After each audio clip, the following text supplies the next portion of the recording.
One Flew Over the Cuckoo's Nest wasn't just a mental hospital drama. It was a full-scale rebellion behind the scenes, a cinematic riot where sanity blurred with madness, egos combusted, and the real institution broke the actors before the characters ever could. While audiences saw brilliance on screen, what they didn't see were the terrifying real lobotomy instruments, the actors who never broke character even off set, and the fights between the cast and actual patients. This wasn't acting. It was immersion so deep it left scars. Here are 20 weird, shocking, and disturbing facts about One Flew Over the Cuckoo's Nest that will change how you see the film forever. 1.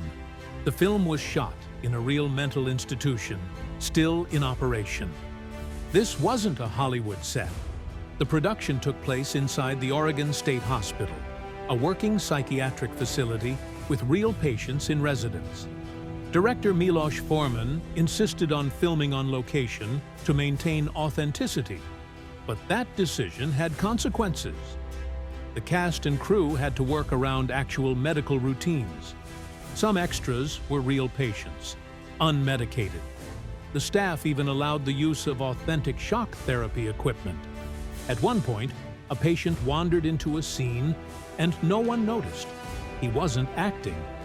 The line between fiction and reality started to dissolve. Cast members later admitted the environment had a psychological toll. The hospital's superintendent, Dr. Dean Brooks, even played the hospital director in the film. What started as method realism began to feel like psychological warfare. 2. Jack Nicholson never knew. When the camera was rolling, Foreman wanted spontaneity. So he told the crew to keep cameras rolling at all times, without telling Nicholson. Jack, already known for being intense, was irritated by what he thought were endless rehearsals. But Foreman captured raw, unscripted reactions by keeping Nicholson in the dark. Many of McMurphy's emotional outbursts weren't scripted. They were Nicholson's real frustrations bleeding through. "If you don't yell action, I don't act," he once shouted. Foreman reportedly just smiled. It was manipulation in the name of art. But the result? A performance so real, so unpredictable, it earned Jack his first Academy Award.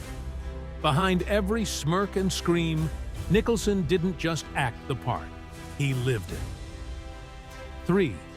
The cast was sentenced to group therapy, with real patients. Before filming began, Foreman had the entire cast undergo real group therapy sessions with actual psychiatric patients at the Oregon State Hospital. It wasn't for publicity, it was required immersion. Danny Devito, Christopher Lloyd, and Brad Durifs, young, unpolished actors at the time, were thrown into circles of people suffering from serious mental illnesses. Devito later confessed he developed an imaginary friend during production to cope. The actors weren't just pretending to be disturbed, they began to feel disturbed. Several admitted the experience haunted them for years. The thin veil between character and self started to dissolve. The goal? To blur performance and reality. It worked. Too well. 4. Nurse Ratchet was so cold. The cast actually hated her. Louise Fletcher's performance as Nurse Ratchet is one of the most chilling in film history. But what audiences don't know is that the animosity was real. Fletcher isolated herself from the cast during filming, on Foreman's instructions. While the rest of the actors bonded with patients and each other, she stayed distant, formal, and cold. The result? By the time cameras rolled, the resentment toward Ratchet was palpable. Nicholson reportedly couldn't stand her. Brad Dourif avoided eye contact. When Fletcher tried to join the rap party, the crew turned silent. She left in tears. Her performance was unforgettable, but it came at a brutal emotional cost. 5. Will Samson insisted on a spiritual cleansing. Before filming Will Samson, who played the towering Chief Bromden, was not just an actor. He was a Shoshone medicine man and a deeply spiritual man. When he arrived on set, he was disturbed by the energy in the hospital. Samson said the spirits of those who had suffered there were still present. Before filming his first scene, he conducted a private Native American ritual to cleanse the space. The crew allowed it, though they didn't understand it. What's eerie is that after the cleansing, the tone on set reportedly shifted. Nicholson described a strange calm. Samson never talked much, but when he did, everyone listened. His performance was haunting because it wasn't performance. It was presence, deep, grounded, and ghostly. 6. Brad Durifs' breakdown was so real, the crew had to stop filming. Brad Dourif was just 24 when he played the sensitive, stuttering Billy Bibbit. He poured himself so completely into the role that it nearly broke him. During one emotional scene, where Nurse Ratchet confronts Billy about his mother, Durif began shaking uncontrollably and broke down in genuine tears. The entire set went silent. Foreman didn't yell, "Cut." He wanted it raw. But after the scene, Durif locked himself in his trailer and didn't emerge for hours. Crew members admitted they considered calling a doctor. That breakdown wasn't acting, it was a trauma response. Even decades later, Durif has said he can't watch the film without feeling sick. That performance earned him an Oscar nomination, but it left behind emotional bruises no award could soothe. 7. Michael Douglas produced the film but almost didn't. Before he was a household name, Michael Douglas was fighting to bring this movie to life. His father, Kirk Douglas, had starred in the 1963 Broadway version and desperately wanted the film role of McMurphy. But studios passed him over, calling him too old. Kirk was furious.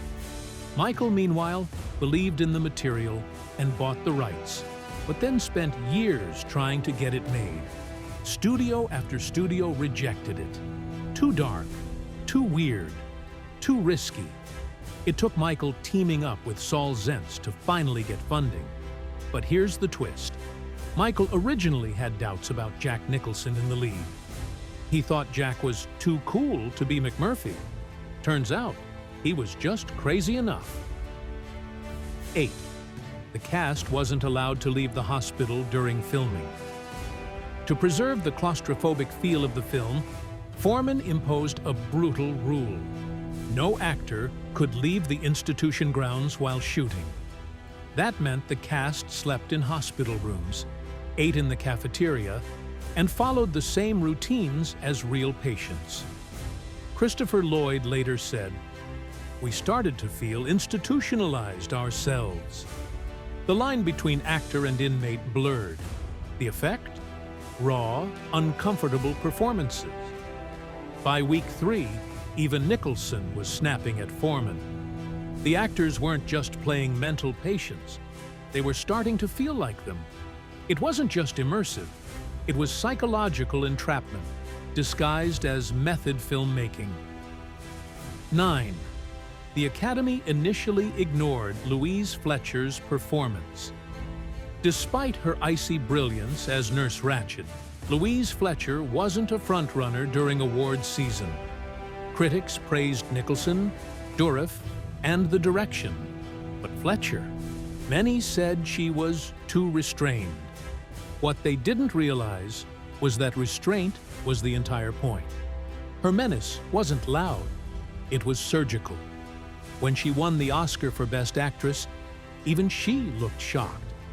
Her acceptance speech was one of the most emotional in Academy history. She signed the final part in American Sign Language to her deaf parents, saying, "I want to thank you for teaching me to have a dream." The audience erupted. It was the first time many viewers realized just how personal her journey had been. 10. Jack Nicholson and Milos Foreman nearly came to blows. By the final weeks of filming, tensions between Nicholson and Foreman boiled over. Nicholson was frustrated by Foreman's style, never saying action, constantly demanding new takes, and refusing to explain his direction. During a pivotal group therapy scene, Nicholson shouted, "What the hell do you want from me?" Foreman calmly responded, "Want you to be real." Jack stormed off set. For days, they didn't speak. Crew members were caught in the middle. But here's the irony. That tension is what gave McMurphy his edge.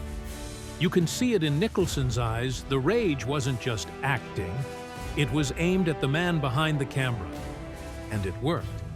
If these stories are blowing your mind, go ahead and like and subscribe, because we're only halfway through. From real lobotomy tools to cultural revolutions sparked by a single role, the next 10 facts are even more. Unhinged. Let's keep going. Absolutely. Let's dive into the next batch of shocking behind-the-scenes revelations from One Flew Over the Cuckoo's Nest. Facts number 11 through number 15 are where things go from strange to downright haunting. 11. The crew discovered an actual lobotomy room and used it. While scouting the Oregon State Hospital, production designer Paul Silbert stumbled upon an abandoned surgical wing. Inside was a fully equipped lobotomy room. Tools, bloodstains, everything. Instead of building a fake set, Foreman insisted they film inside the real room. The crew cleaned it minimally, leaving much of the eerie detail intact. That final scene, where Chief finds McMurphy post-lobotomy, that was shot in the actual room where dozens of patients had undergone the real procedure. Cast members said the air felt heavy, like the walls held screams. No special effects, no props, just the real instruments of a horrifying psychiatric past. For some actors, it was the most disturbing day on set. 12. Danny Devito developed a coping mechanism named Bruce. Young Danny Devito was cast as Martini, the quirky, delusional patient. But the intense environment of filming inside a real institution wore on him. To cope, DeVito invented an imaginary friend named Bruce, whom he spoke to between takes. Crew members initially thought he was staying in character, until they realized DeVito would speak to Bruce even during lunch breaks and off hours. He later admitted Bruce helped him manage the blurred lines between acting and reality. Foreman didn't intervene. He thought it added depth, and in a strange way, he was right. Martini's odd, broken charm came from DeVito's real psychological coping, but it also left him shaken after filming Wrapped. 13. The original ending was even more devastating. What we see on screen is powerful. Chief Bromden smothering a lobotomized McMurphy, then smashing the water fountain through the window and escaping into the night. But that wasn't Foreman's original plan. In early cuts, the film lingered on the aftermath. Chief running into a blizzard, stumbling into the woods, alone, collapsing under a tree as the institution sirens blared in the distance. It was bleak, hopeless. Test audiences were gutted. The studio panicked. In a rare compromise, Foreman agreed to cut the final escape sequence short, ending with Chief disappearing into the trees. It wasn't a happy ending, but it offered a glimmer of defiance. Just enough light in the darkness. 14. Real patients gave actors notes on their performances. Every day, the actors were observed not just by the director, but by actual patients. Some took their roles seriously as consultants. During dailies, Foreman would occasionally invite a few to sit in. Their reactions were raw, often emotional. One patient told DeVito, "You play crazy pretty good, but you blink too much." Another reportedly cried, watching Durifs' breakdown scene, saying, "That's what it feels like." These patients weren't extras. They were wounded witnesses to the film's emotional truth. Their presence gave the production an authenticity no Hollywood coach could match. The film wasn't just inspired by mental illness. It was shaped by those who lived it. 15. Nicholson slept in the hospital's isolation ward to feel it. Jack Nicholson wasn't a method actor in the traditional sense, but for this film, he crossed a line. For several nights during production, he chose to sleep in the hospital's old isolation ward, where patients had once been locked for days at a time. No windows, no light, just a mattress on the floor and the clanging echoes of metal doors. Crew members begged him not to do it, but Jack insisted. "I want to know what silence really feels like," he said. After the second night, he emerged pale and quiet. For days, his behavior changed, less joking, more withdrawn. That's when he filmed McMurphy's final scenes. They weren't rehearsed, they were remembered. 16. The film's music was created. Using actual medical equipment, composer Jack Nicholson didn't want traditional orchestration for a film set in a mental institution. He wanted unease, dissonance. So instead of violins or flutes, he used the sounds of water jugs, wine glasses, and, most bizarrely, a bowed saw. Yes, a carpenter's saw. The haunting, wavering tones in the film's iconic opening weren't digital tricks. They were crafted from tools of labor and sound distortion. The choice wasn't random. The bowed saw, with its mournful pitch, echoed the movie's central theme: beauty trapped in brutality. Nietzsche called it a lullaby for the damned. The result? A score that didn't just accompany the film, it infected it. 17. Christopher Lloyd's role launched him into madness. Literally.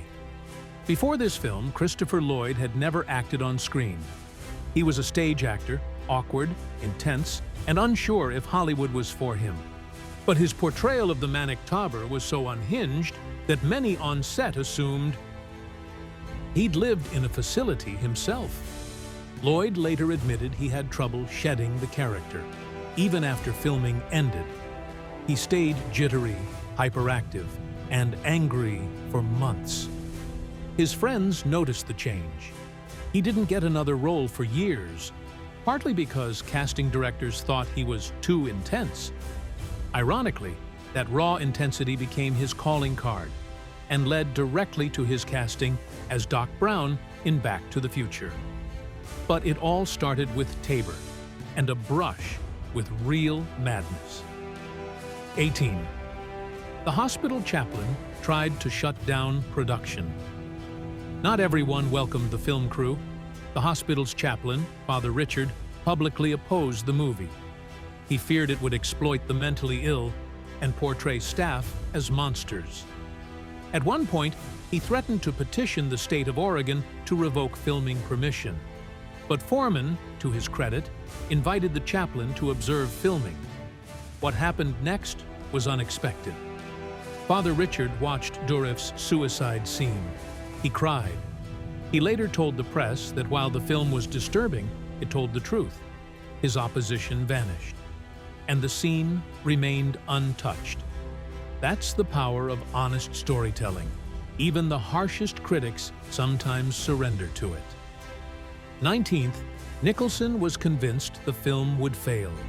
Despite his blistering performance, Jack Nicholson privately doubted the film's impact. During production, he told fellow actors he feared the movie was too quiet, too weird, too dark. He felt Foreman's European sensibilities clashed with American audiences. Even after seeing a rough cut, Jack muttered, "Nobody's gonna see this damn thing." But then the film opened and exploded. It made $100 million on a $3 million budget. It swept all 5 major Oscars. Nicholson later admitted he was stunned. "I didn't know we were making a revolution," he said. "Turns out we were burning down the system, quietly." 20th. It was the first film in over 40 years to win the Big Five Oscars. One Flew Over the Cuckoo's Nest joined an elite club. Only 2 other films in history have ever won the 5 major Academy Awards: Best Picture, Best Director, Best Actor, Best Actress, and Best Screenplay. The first was It Happened One Night in 1934. The next wouldn't be until The Silence of the Lambs in 1991. But in 1975, Cuckoo's Nest swept them all. A film shot in a real asylum, starring mostly unknowns, directed by a Czech newcomer, took home the crown. Hollywood insiders were stunned. Studio execs who had passed on it were humiliated. It was a revolution, but a quiet one. No explosions, no spectacle, just truth wrapped in madness. Bonus fact: the hospital reopened the ward because of the film's success. Here's the part almost no one knows. After the film became a global hit, curious tourists and psychiatric scholars began flocking to the Oregon State Hospital. But here's the eerie twist. The very ward used for filming, once closed due to outdated and inhumane conditions, was reopened by the hospital as a functioning wing. Why? Because the publicity and demand became overwhelming. For years, patients were once again treated in the same rooms where McMurphy fought Nurse Ratchet. And yes, lobotomy instruments were still stored there. Critics called it exploitation. Former staff called it a haunting mistake. The line between fiction and reality hadn't just blurred, it had snapped. The movie didn't just portray mental illness. In some chilling ways, it reshaped how institutions treated it. One Flew Over the Cuckoo's Nest wasn't just a movie, it was a reckoning. It tore open the padded walls of silence surrounding mental illness, institutional cruelty, and the quiet resilience of the human spirit. What audiences saw was brilliance. What they didn't see were the emotional wounds, spiritual tolls, and behind-the-scenes chaos that made it possible. Want more cinematic secrets like this? Hit like, smash that subscribe button, and tell us which film we should expose next.